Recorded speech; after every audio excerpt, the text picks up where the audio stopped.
Hi there. If you click on this episode, then chances are that you struggle with some form of imposter syndrome. Or maybe you're always fighting that feeling that you're not as good as everyone thinks. Maybe you're scared that someone will find out that you're just faking it in your job, in your ministry, or your leadership role. Well, you are in the right place because in the next 15 minutes or so, I will help you to understand what's really going on when you feel this way. I'll show you why this isn't just a psychological issue, but a spiritual issue as well. And I will give you some practical Bible based steps to break free from imposter syndrome. And that way, you can fully embrace what God has called you to do without all that self doubt weighing you down. Hi, if we haven't met, my name is Marcus Mock, and I'm your host for this podcast, Embrace Our Calling, which is a podcast for Christians to pursue their calling with purpose and passion. And I've been a teacher here in Singapore for almost 20 years. And yes, I've struggled with imposter syndrome myself. As a teacher, a mentor, and someone who has had to step up to lead, I've had those moments of thinking, am I really worthy to be here? Do I actually know enough to teach others? What if everyone finds out that I'm not as good or qualified as they think? Those questions in your mind are not just annoying thoughts, but they can mess up the very calling that God has for our life. And that's why today I want to share both my experience and some wisdom from the Bible on breaking free from imposter syndrome. So let's dive in. Let me share something personal with you. A few years ago, I was made the head of department for mother tongue in a new secondary school. On paper, I had the qualification, a first-class honors in Chinese studies, years of teaching experience and leadership experience under my belt. But deep inside, I was terrified because I came from teaching in a junior college and suddenly I was leading a team of experienced secondary school Chinese teachers. And these teachers have been in the system for years. They knew the secondary school stuff inside out. They understood the students at that level. They had teaching methods that work for them. And meanwhile, I was still trying to figure out how teaching Chinese in secondary school was different from JC. The curriculum was different, the teaching approaches were different, and the students' needs and profiles were completely different. And I remembered walking into my department meetings feeling like a fake. Here I was, supposedly leading these experienced teachers, but I felt that I knew way less than they did. I prepped for hours before the meetings, and I was scared that one wrong comment would expose me as unqualified. And some nights, I couldn't even sleep. I kept wondering if the principal had made a mistake in picking me for the job. Despite my academic credential, that first-class honors in Chinese studies, I felt that I didn't deserve to lead the department. I kept thinking, these teachers are going to see right through me and they will realize that I don't belong here. The hardest part was giving feedback on teaching methods for a level that I haven't taught before. I feel like a fraud every time I have to evaluate a lesson or suggest improvements, and I ask myself, who am I to guide these experienced teachers? So you see, imposter syndrome affects everyone. Whether you are a new graduate, a seasoned professional, it doesn't matter. It whispers lies to teachers, to business people, to pastors, to parents. And for us as Christians, it is really tough because we often mix up humility with self-doubt. So what is imposter syndrome? Now let me break this down for you. Imposter syndrome is that nagging feeling that you are not as good as others think you are. It is believing that your achievement comes from luck, from timing, or even from you faking it and not your actual skills and your abilities. The term imposter syndrome was first coined by psychologists Pauline Clance and Suzanne Innes back in the 1970s. They found that many high achieving people couldn't internalize their successes, and these folks live in constant fear of being found out as frauds. And what is really interesting is that imposter syndrome usually affects capable people. It is not the underqualified who worry about being imposters. It is often the most talented and hardworking people who struggle the most with these feelings. And here in Singapore's high achievement culture, these feelings are especially intense. We are constantly bombarded by messages about excellence, about success, about achievement. And while aiming for excellence is a good thing, it can easily turn into perfectionism. We start to think that we are only as good or as valuable as our last accomplishment. But here's the truth that your worth is not in what you do, it's not in how you perform, but it is in whose you are. It is in who you belong to. Recently I was listening to John Piper's podcast, Ask Pastor John, and he talked about this exact issue, imposter syndrome. And he made this really good comparison or analogy that stuck with me. He described imposter syndrome as a kind of professional anorexia.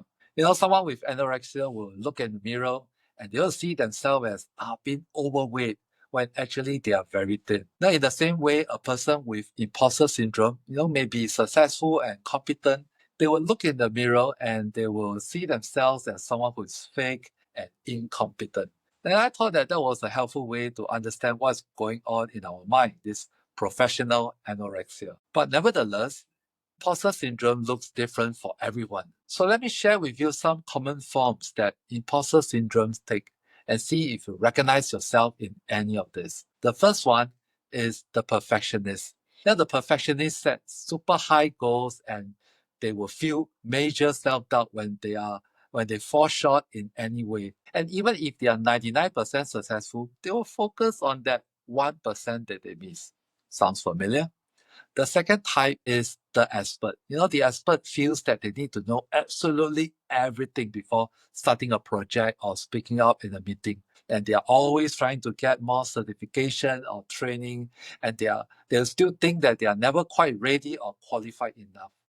The third type is the natural genius.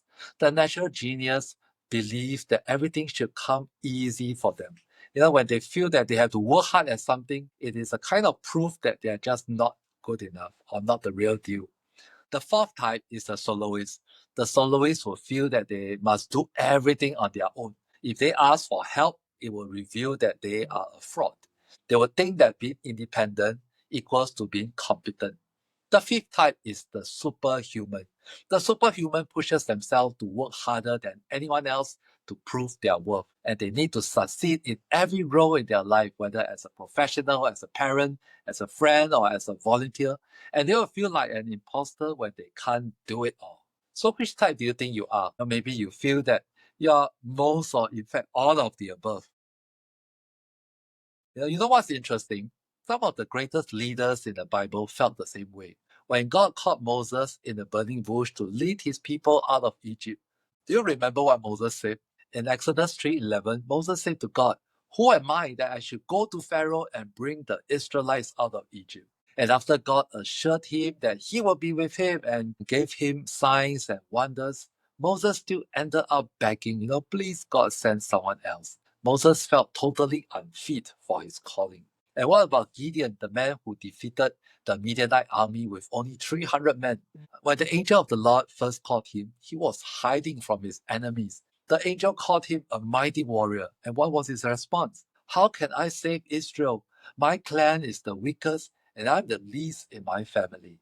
And if these people, and there are other examples in the Bible, people like Elijah, Peter, Paul, etc., to name a few, who performed mighty deeds for God, if they could feel such self-doubt and inadequacy at some point, you and I don't have to feel alone. And yet, God didn't disqualify them for these feelings. Instead, God worked through their weaknesses to show forth His strength. In fact, God actually seems to prefer working through people who feel inadequate about themselves. Think about what Paul writes in 2 Corinthians 12, verse 9 to 10. He quotes the Lord Jesus that my grace is enough for you, for my power works best in weakness. And then Paul adds, I'm glad to boast about my weaknesses so that Christ's power can work through me. Another powerful verse is 2 Corinthians 3, verse 5, where Paul says that not that we are sufficient in ourselves to claim anything as coming from us, but our sufficiency is from God. And this gets to the heart of imposter syndrome, which is that we are looking to ourselves instead of God. When Moses asked, who am I? What did God say? I will be with you. So it's not about us, it's about God. When we doubt ourselves, what we are really doing is that we are looking to our own performance to feel adequate rather than to God, who is the true source of our adequacy. So, How do we break free from imposter syndrome? Some people would say, just fake it till you make it. While there's some value in persevering in hard tasks, the idea of just faking it doesn't sit well with me. It may just fuel the imposter feeling even more. So let me share some practical advice, especially from John Piper's podcast, that can hopefully help you overcome your imposter syndrome. First is to rest in the gospel. I love how Pastor John Piper puts it. He points out that the gospel turns everything upside down. So instead of trying to be perfect to earn love and acceptance, we start from a position of already being fully loved and accepted in Christ. Now, this doesn't mean that we stop aiming for excellence, but we do it from security and not from insecurity. So ask yourself, am I trying to earn God's love through my performance, or am I working from the secure position of already being loved by God? Second is to redefine what it means to be a fraud. Piper reminds us a fraud is someone who intentionally deceives others for personal gain. So if you come to work with good intention, you do your best, you are not a fraud. No matter how you may feel about it, your feelings are not the measure of reality. So the next time that voice in your head says you are a fraud, counter with fraud requires intentional deception, and nope, that is not what I'm doing. Third is to recognize God's providence, not luck. This was another eye-opening insight from Piper's teaching. There is no such thing as luck. What we call luck is actually God working things out. And so those moments where you did well at work were not due to your luck. They were evidence of God sustaining and supporting you. They are signs of your calling. So start your day by saying, I'm not depending on luck today. I am walking in God's providence. Fourth is to reach out to others. Imposter syndrome tends to isolate us. It makes us think that we are the only ones struggling with this. Share your feelings and your doubts with trusted friends or mentors. You'll probably realize that they are also struggling with the same doubts themselves. And finally, embrace your limitations. If you really cannot rise up to a certain task in your work, admit it. Be honest about your limitations, because these limitations can be opportunities for God to display His power in you. Paul wrote that when I am weak, then I am strong. So instead of hiding your weaknesses, acknowledge them as places where God's power can shine through your life. So let me go back to my experience as the head of department that I shared earlier. How did I eventually overcome those feelings of being a fake? No, I didn't suddenly become an expert in everything about secondary school Chinese education overnight. The turning point came when I changed how I look at things. Whenever those moments of imposter syndrome would creep in before a department meeting or when giving feedback on a lesson, I'll remind myself that I didn't get this position by accident. It was God who had called me and led me to this new school. And this realization was liberating.